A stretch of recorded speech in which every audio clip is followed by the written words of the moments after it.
The air was heavy with dust and the sound of machines. Great harvesters moved across the alien fields, their spinning blades cutting everything, their engines shaking the ground like thunder. The colony called this progress. But for those left behind, it was only death. In the middle of the chaos stood a small alien girl, her eyes wide with fear, her hands trembling as the ground shook. Her family had dragged her here, their faces cold, their voices hard. They whispered cruel words telling her she was weak, a burden not worth saving. And then, with no hesitation, they pushed her forward, closer to the blades that cut without mercy. The girl stumbled, falling to her knees, the roar of the harvester filling her ears. She looked back, hoping someone in her family would reach for her, call her back, hold her hand, but they only turned away, their backs straight, their steps quick, leaving her behind as if she was nothing. Her heart broke in silence, tears burning her eyes, but her voice would not rise. The blades came closer, spinning faster, shining with the last light of the setting sun. At the edge of the field stood a human worker, a man used to long days and harder nights. He was checking the machines, marking numbers, watching the harvest as everyone else did, but his eyes caught the movement. The small figure pushed toward death, for a moment. He thought his mind was playing tricks. No one could be that cruel. No one could leave their child before the blades. Yet he saw it clear as day, her family walking away without looking back. The human froze, his chest tight. The colony had rules, cruel but clear. Do not interfere. Do not question. Do not save those marked as worthless. He knew the cost of breaking those rules. Anyone who defied the order would be punished, stripped of rations, maybe even cast out. Still, his eyes locked with hers, and in that moment, something inside him broke free.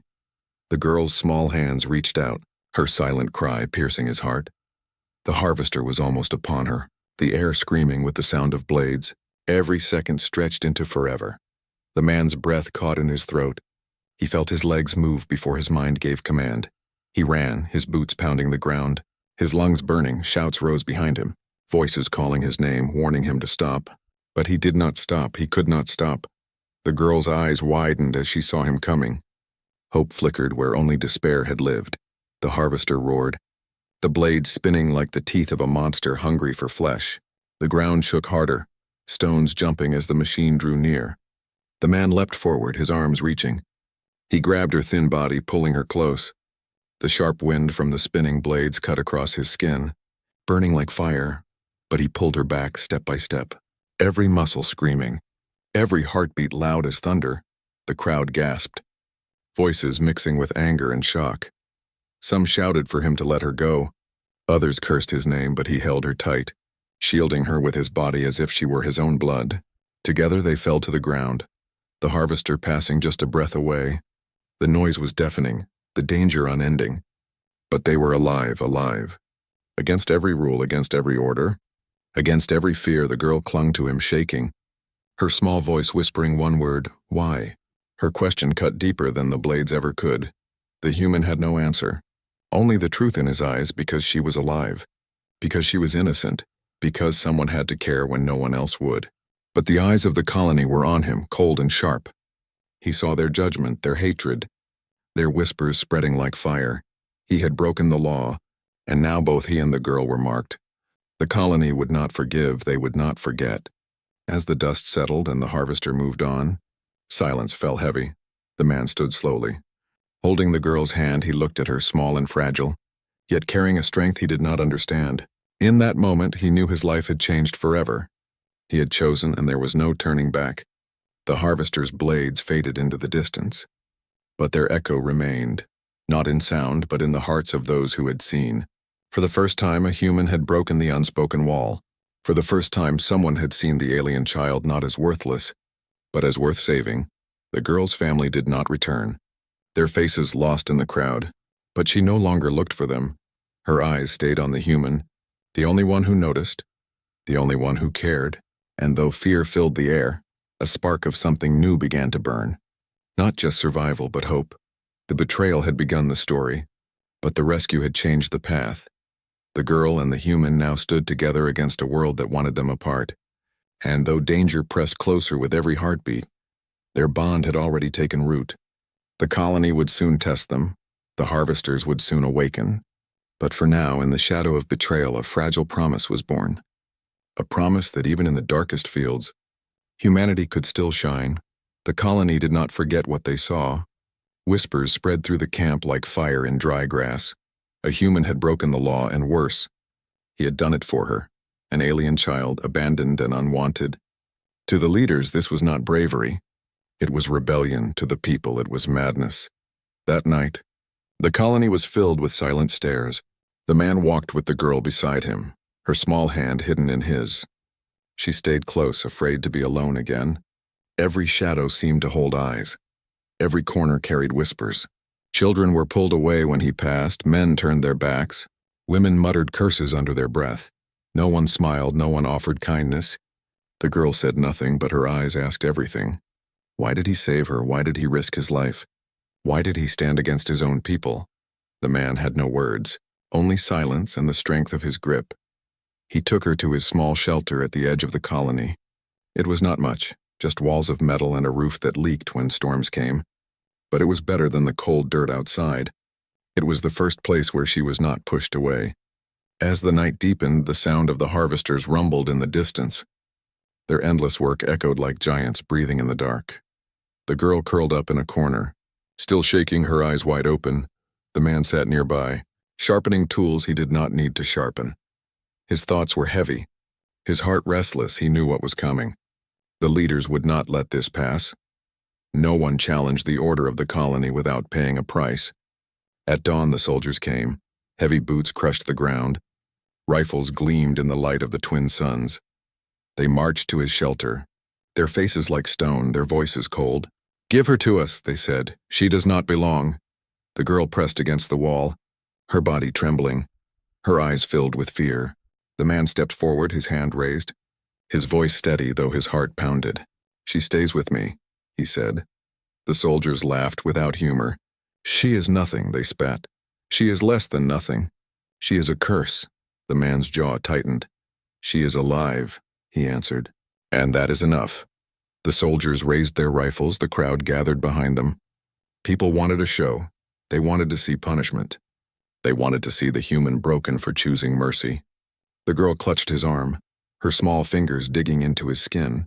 Her eyes begged him to let go, to run, to hide, but he did not move.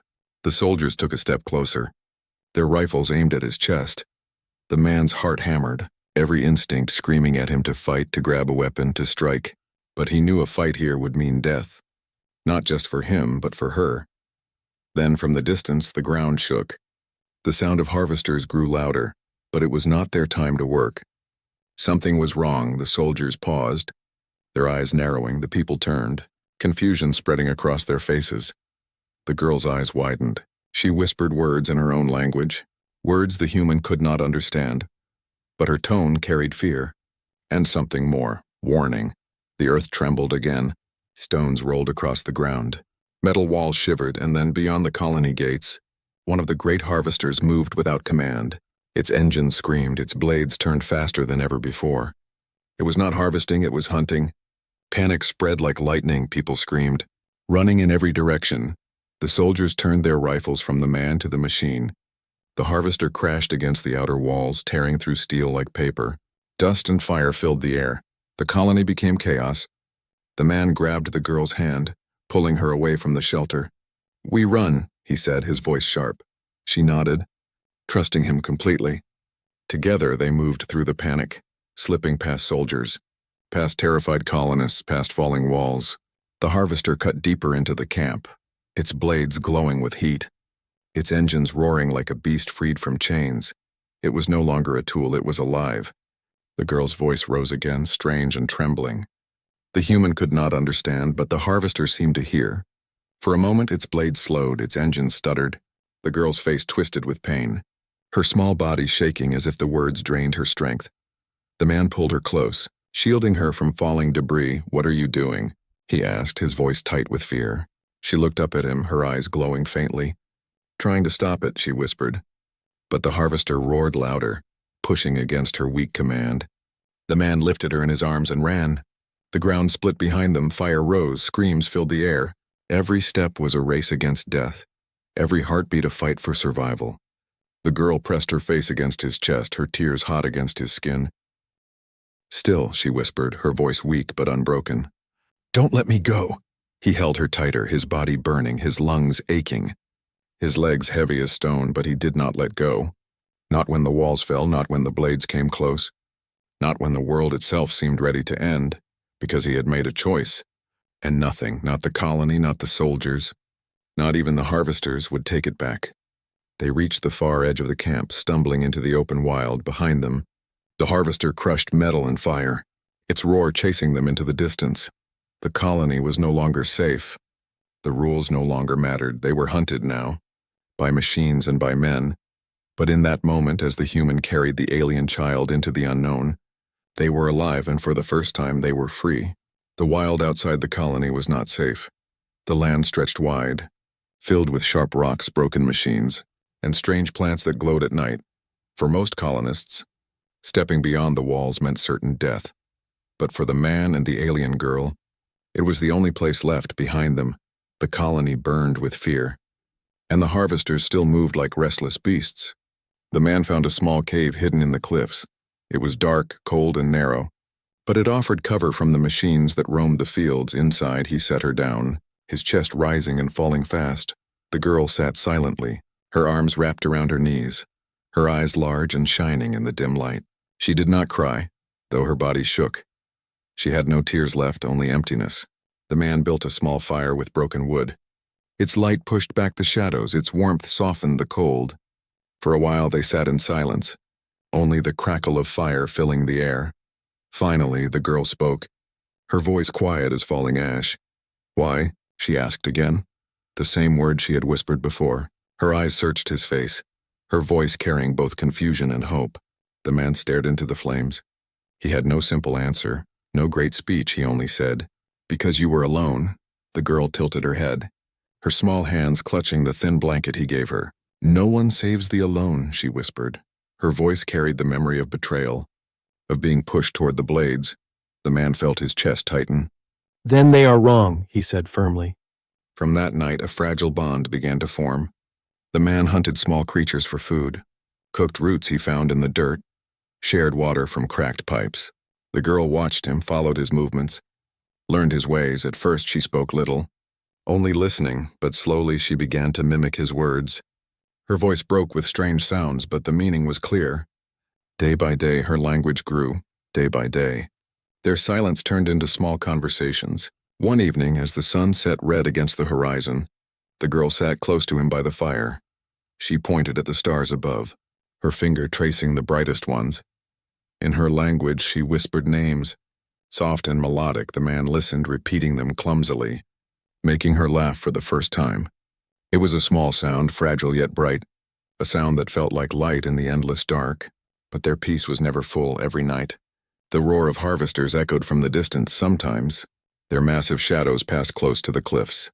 The girl would stiffen, her body tense, her eyes glowing faintly as if the machines called to her. The man noticed, though she tried to hide it. "Do you know them?" he asked one night, his voice careful. The girl lowered her head, her voice barely a whisper. "They listen," she said, "but they do not obey." "Not yet." The man frowned.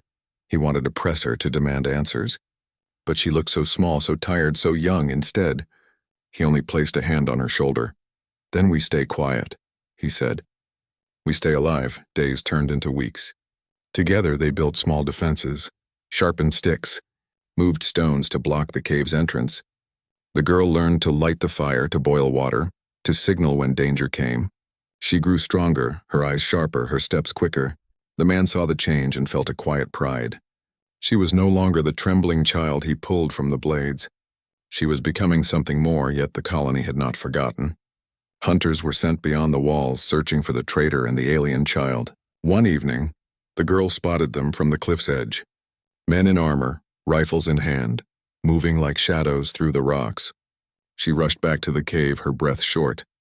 "They come," she whispered, fear shaking her voice. The man gathered what little they had, his jaw set, his eyes dark with resolve. "They will not take you," he said. The girl clutched his arm, her eyes filled with tears. "They will hurt you," she said. "Because of me?" The man shook his head. "Because of them," he answered. "Not you." That night, as the hunters drew near, The girl pressed her ear against the ground. She listened, then whispered something in her strange tongue. Far in the distance, a harvester roared, its sound cutting through the night like thunder. The hunters stopped, fear spreading through their lines. The girl closed her eyes, her lips moving as if speaking to the machine. For a heartbeat, the ground trembled. The harvester shifted its path and the hunters pulled back, unwilling to face both man and machine. The man stared at her, shock clear in his eyes. "You called it," he said softly. The girl looked down, ashamed. "They should not listen," she whispered. "But they do." The firelight flickered across her face, showing both fear and power. The man reached for her hand, steady and calm. "Then we learn why," he said. Together, for the first time. The girl smiled, faint and fragile, but real. And in that moment, the bond between them grew stronger. Not just of survival, but of trust.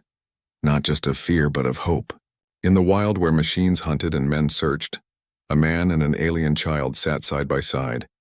Two lives bound by betrayal, by rescue, and now by something greater. They were no longer just running, they were becoming family. And though the dangers pressed closer every day, neither would face them alone again. The wild lands grew stranger the farther they walked. Broken towers of old machines stood like skeletons against the sky. The ground was cracked and dry, littered with rusted metal and bones of creatures no one dared to name. At night the air shimmered with faint blue light, glowing plants breathing in silence. It was a world forgotten, a world the colony never spoke of. The man and the girl moved carefully.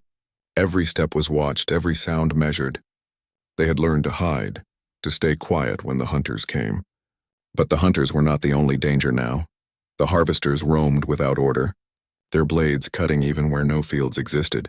They moved as if restless, as if waiting. One evening, as they sat near the fire, the girl's eyes were fixed on the horizon. Her body was tense, her hands shaking slightly. The man noticed, setting down the piece of metal he had been shaping into a knife. "What is it?" he asked. She did not answer right away. Her lips moved silently, whispering words in her language.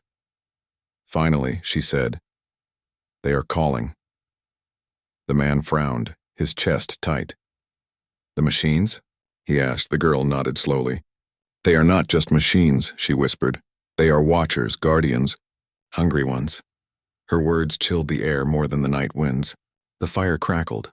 Shadows danced on the cave walls. The man leaned forward, his voice low. "What do they want?"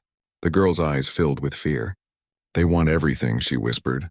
"They were made to take, to cut, to never stop." The man felt a shiver crawl down his spine. The colony believed the harvesters were only tools, powerful machines to cut the fields, to keep the people fed. But here was the truth. Spoken by a child abandoned to die, the harvesters were not tools. They were something older, something dangerous. "Why are they moving without command?" he asked. The girl shook her head, her small hands clenching. "They are waking," she said, "and if they wake fully, nothing will survive." Silence filled the cave, broken only by the wind outside. The man thought of the colony, of the people who cursed his name. They would never listen. They would never believe the warning of an alien child. And yet he had seen the harvester break the walls, seen it hunt like a beast. The girl's words were not madness. They were truth. The next day, they climbed a ridge to scout the land from the top. They could see the colony in the distance, smoke rising from its broken walls, but beyond it, across the fields, hundreds of harvesters moved, not in lines, not in order, but like a restless army, shifting and circling. Their blades gleamed in the sun. Their shadows stretched long and dark. The girl whispered, "They are waiting for the call." The man's stomach turned. He understood now. The colony thought it commanded the machines. But the truth was the opposite. The harvesters had only been sleeping. Now they were stirring. And soon they would rise. He turned to the girl. "Is there a way to stop them?" he asked. Her face was pale, her eyes wide. "Maybe," she whispered. "But it is dangerous." That night she told him more. Her people once believed the harvesters were gifts. They built their cities near them, trusted their power. But then the harvesters turned, cutting the cities as easily as the fields. Her people fled, hiding in caves and ruins. Some tried to command the machines with their voices. Few succeeded, most were destroyed. The girl looked down, her hands gripping the blanket tight. My blood carries their voice, she whispered. That is why my family left me, they feared me. The man's heart ached at her words. Abandoned not because she was weak, but because she was different. Because she carried a power no one understood. He reached out, placing his hand over hers. You are not a curse, he said firmly. You are the only chance we have. The girl looked at him, her eyes wet. You believe me, she said softly, almost as if it was a question. Yes, the man answered without hesitation, because he had seen enough to know her truth was real. But belief was not enough. The colony would soon face the storm. The hunters still searched for them, and the harvesters drew closer every night. The man knew they could not hide forever. They would have to face what was coming, and the girl, small and fragile, was the only one who could stand before the machines. As the night grew deeper, the wind howled through the cliffs. The girl sat by the fire, her voice humming a low, strange song. The flames bent slightly. The ground trembled faintly. The man watched silent. His heart heavy, she was practicing, reaching for the machines with her voice. Every note seemed to strain her. Every whisper drained her strength. But she did not stop. Finally, she collapsed against the wall, her body shaking with exhaustion. The man rushed to her side, lifting her gently. Enough, he said, his voice firm. Rest. Her eyes opened weakly, glowing faint in the firelight. They are listening, she whispered. Before sleep took her, the man held her close. Staring into the dark beyond the fire, the warning was clear. The harvesters were waking, the colony was blind, and time was running out. Only the girl's strange gift stood between survival and destruction, and only his choice to protect her gave that gift a chance to grow. In the wild night, under the watch of countless silent machines, a man and a child prepared for a storm no one else believed in. A storm that would soon fall on them all. The colony was no longer silent. Its leaders shouted in anger, its people whispered in fear. The harvesters moved like restless giants across the fields, cutting where there was nothing to cut. And the story of the man and the alien girl spread like fire. He had defied the order. He had saved her. And now she was said to carry a dangerous power. The leaders declared her a threat. They told the people she would bring ruin, that her blood called the machines. And so the hunters were sent. Not just soldiers this time, but trackers. Men who knew the wildlands. They carried rifles, nets, and scanners that pulsed with red light. Their orders were clear: find the man, take the girl, silence them both if needed. The man and the girl felt the hunt before they saw it. The girl pressed her ear to the ground, her eyes closing. They come, she whispered. Many. The man's jaw tightened, his grip on his knife firm. He looked around the cave they had called home. It was no longer safe. The fire was put out. The stones pulled back, their few belongings packed. We move, he said, his voice steady. They slipped into the night. The stars shone bright above. The cliffs cast long shadows. The girl walked close to him, her small hand clutching his arm. Every sound seemed louder in the silence, every rustle a warning. Behind them, faint lights flickered in the distance, torches. Scanners' eyes, the hunters were near. The man led her through broken valleys, across dry rivers under fallen towers, but the hunters knew these lands too. At dawn, gunfire cracked. Stones shattered around them. The man pulled the girl down, rolling behind cover. Run! He shouted, but the girl shook her head, clinging to him. We stay together, she whispered, her voice trembling but firm. Bullets hissed past. Dust filled the air. The man lifted her into his arms and darted between rocks. The hunters closed in, their voices echoing. Don't fight, hand her over! They shouted, she is nothing but trouble. The man ignored them, his breath harsh, his steps heavy. Every muscle burned, but he did not stop. The girl pressed her face against his chest, whispering words in her strange tongue. The ground trembled, faint at first, then stronger. From the distance came the roar of a harvester.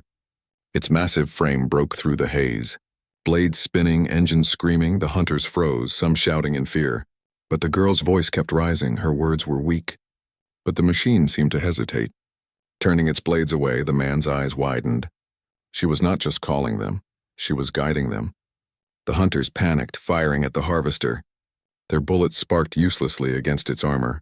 The machine roared louder, sweeping its blades across the rocks, scattering the soldiers. The man pulled the girl deeper into the valley. Dust and fire filled the air. Screams echoed behind them. The harvester's rage gave them cover, but also danger. One wrong step and they too would be cut down. They reached a dry riverbed.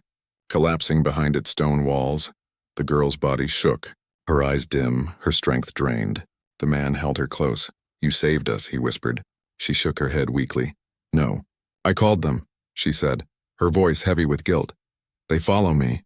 They always follow me." The man's heart pounded. Her power was both shield and curse. The colony was right about one thing. She was tied to the machines. But they were wrong about what she was. She was not a curse, she was the key. He brushed the dust from her hair, his voice firm. "Then we use it. Not run from it, but rest was short. More hunters came, relentless and many. They had seen enough to know she was valuable. They would not stop until they caught her. The man knew they could not keep running forever. Sooner or later, the chase would end. And when it did, they would have to fight that night. As they hid among the cliffs, the girl stared into the fireless dark. Her small voice broke the silence. "If they take me," she whispered, "they will use me to wake the machines." The man's chest tightened. "They will not take you," he said. His voice like stone, her eyes lifted to his, searching for doubt, but she found none. The hunters spread closer, their lights glowing against the rocks. The man sharpened his blade, checking the weight of the iron pipe he carried. He was only one against many, but he was ready to bleed for her. The girl reached for his hand, holding it tightly. "You should not have saved me," she said softly. Her words carried sorrow but also love. The man shook his head. "I had no choice," he whispered. "You are worth saving." The night broke with the sound of boots, shouts, and rifles. The hunt had found its prey. The man rose, placing himself between the girl and the hunters. The harvesters stirred in the distance, their roar rolling like thunder across the land. The girl's eyes glowed faintly, her lips moving in silent words. The man's grip tightened on his weapon. His heart steady together, they stood at the edge of the storm. The hunt was no longer just for survival. It was the beginning of war. The night was filled with fire and thunder. The hunters closed in, their rifles flashing in the dark. The harvesters moved in the distance, their roars echoing like giants in pain. The man stood between the girl and the soldiers, his body ready to break if needed. But the girl's eyes glowed faintly, her lips moving in soft whispers. The ground shook, the stones cracked, the machine stirred. For a moment, the hunters hesitated, fear flickering across their faces. They had seen the girl call the harvesters before. They knew she was not just a child. She was something more. Their fear turned to greed. "If we take her alive," one shouted, "we can control them." The man's heart pounded, his grip on the pipe tightening. He knew the truth now. She was the reason the machines moved. But not because she wanted them to. They listened to her blood, to her voice, to something inside her. She was tied to them, bound in ways even she did not understand. The girl fell to her knees, her hands pressed against her head. Her voice broke into sharp cries. "They call to me," she whispered. "They want me to wake them all." The man bent beside her, his voice low but steady. "Don't listen to them," he said. "Stay with me." Her tears burned as they fell. "I cannot stop hearing them," she whispered. They never stop. The harvesters drew closer, not in order, but in chaos. Their blades turned like hungry mouths. Their lights glowed red in the dark. The soldiers shouted, some fired at the machines. Others aimed at the girl. The man roared in anger, swinging his pipe, forcing them back. But he knew it was not enough. There were too many. The girl's voice rose again, stronger this time. Her words were not in human tongue, not in any language the man knew. They were old, deep, like the sound of storms through stone. The harvesters froze, their blades slowing, their roars fading to silence. Every eye, every light turned toward her. The world itself seemed to hold its breath. The hunters stumbled back, fear clear in their eyes. "What is she?" One gasped. The girl's body shook, her face pale, her eyes glowing brighter. She whispered one word in broken human speech. "Control." The man's chest tightened as the truth burned through him. The harvesters were not mindless machines, they were weapons, ancient and endless. They had been made to cleanse, to devour worlds. And she, this small child, carried the voice that could command them. The soldiers fled, their courage broken. But the man did not move, he knelt before her, his hands on her shoulders. "You are not their slave," he said, his voice firm. "You are not their master either." The girl looked at him, confusion and fear in her glowing eyes. "Then what am I?" she whispered. "You are yourself," he answered. "And that is enough." But even as he spoke, he knew the danger. The colony would never see her as a child. Never as a person. They would see her only as a weapon to use, or a curse to destroy. The harvesters would not rest. They would keep calling, keep pushing. The truth was clear. The girl was the key to everything. To survival or to ruin. The man lifted her in his arms. Carrying her into the deeper wilds, they ran until the fires of the battle were far behind. At last they reached a place of ruins. Ancient stone buried under vines and broken metal. Here the machines were silent, their bodies rusted, their blades buried in the dirt. The girl touched the stones with her small hands, her face softening. "They were here long before your people," she whispered. "They were here long before mine." The man looked around, his breath slow. It was not just machines, it was a graveyard, a place where the harvesters had once ended everything, but also a place where they had fallen silent. "Why did they stop here?" he asked. The girl closed her eyes, listening. "They were commanded," she said, "by a voice stronger than mine." Her words sent a chill through him. If one voice had once stopped them, another voice could wake them, and the colony, blind and desperate, would try. He pulled her close, his voice steady. "We cannot let them use you," he said. Her small hand gripped his shirt tightly. "But if I do not speak," she whispered, "they will wake on their own." The man's chest felt heavy. Every path was danger. Every choice was death. But there was no time to hesitate. The truth was out now. The girl's secret could not be hidden. The harvesters were stirring. The hunters would return. And the colony would soon fall if nothing was done. That night, by the ruins of the silent machines, the girl sat close to him. Her voice was soft, almost broken. "Why do you stay?" she asked. The man looked at her, his eyes steady. "Because you are worth more than all their rules," he said. "Because you are not alone anymore." She leaned against him, closing her eyes, and though the harvesters still rumbled far away, for a moment she felt peace. But both of them knew the truth. The storm had only begun. The colony would come for her. The machines would rise for her, and soon. She would have to decide if her voice would save the world, or destroy. The sky burned red as the sun sank behind the cliffs. The colony walls shook with the roar of engines. The harvesters had gathered, hundreds of them, standing like an army of steel giants. Their blades turned slowly, their lights glowing in the dark. The people inside the colony screamed in fear. They had thought the machines were their servants, but now the truth could not be hidden. The machines had never served them. They had only slept. The man and the girl stood on the ridge above the colony. The wind tore at their clothes, dust rising around them. The girl's eyes glowed faintly, her small body trembling. "They wait for me," she whispered, her voice breaking. "They want my command." The man looked at her, his face set like stone. "You do not belong to them," he said. "You are more than their voice." But the girl shook her head, tears falling. "If I do nothing, they will cut everything. Everyone will die." Her words carried both fear and sorrow. She did not want to speak, but silence would kill them all. Below, the colony leaders shouted orders. Soldiers filled the walls. Rifles pointed at the harvesters. Some demanded to fire. Others begged to run. The people cried, trapped between steel blades and stone walls. And above them all, the harvesters waited in perfect stillness. The man knelt before the girl, his hand resting on her shoulder. "I will not let them use you," he said firmly. "You are not their weapon, not their slave." The girl looked at him with wide eyes. "Then what am I?" she whispered. His voice was steady. "You are the one who chooses." The ground shook. Louder than thunder, one harvester stepped forward, its blades glowing, its roar shaking the air. The girl clutched her head, falling to her knees. "They call me," she cried. "They want me to wake them all." The man grabbed her hand, holding tight. "Then you answer with your own voice," he said. "Not theirs." The soldiers opened fire, bullets sparking uselessly against metal. The harvesters did not fall, they did not even slow. Instead, they raised their blades, ready to strike. Screams rose from the colony, panic spreading. The girl's eyes shone brighter, her lips moving in words older than stone. The machines froze, their blades pausing in midair. The colony fell silent, all eyes turning upward to the ridge. They saw the child standing in the glow, her small frame holding back an army. Some cried out in terror, others in awe. "She commands them."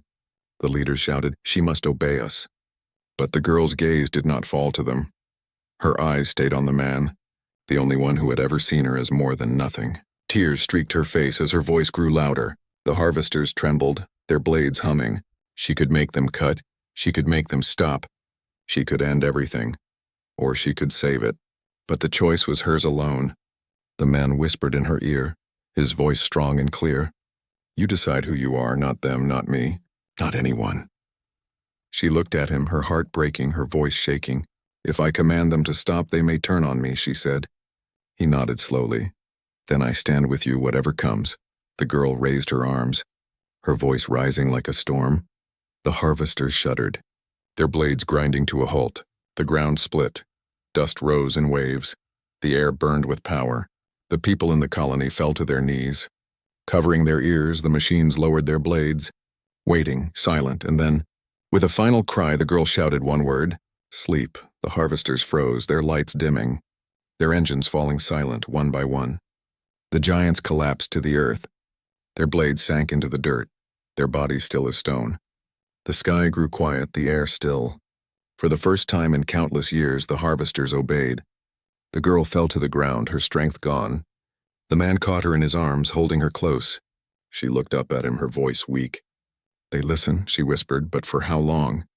The man brushed the dust from her hair. As long as you live. They listen, he said, and while I live, you are not alone. Below, the colony stared in silence. The leaders trembled, their power broken. They had seen the truth. A child had done what they never could. Some called her savior, others cursed her as a curse, but none could deny she had saved them all. The man stood tall, carrying the girl. His eyes met the eyes of the people below. She is not a weapon, he said, his voice carrying across the ridge. She is hope. The words spread like fire. For the first time, the people saw not a curse, not an alien, but a child, and beside her, a human who chose mercy when no one else would.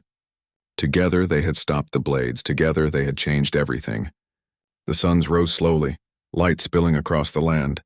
The harvesters lay silent, their shadows long and still.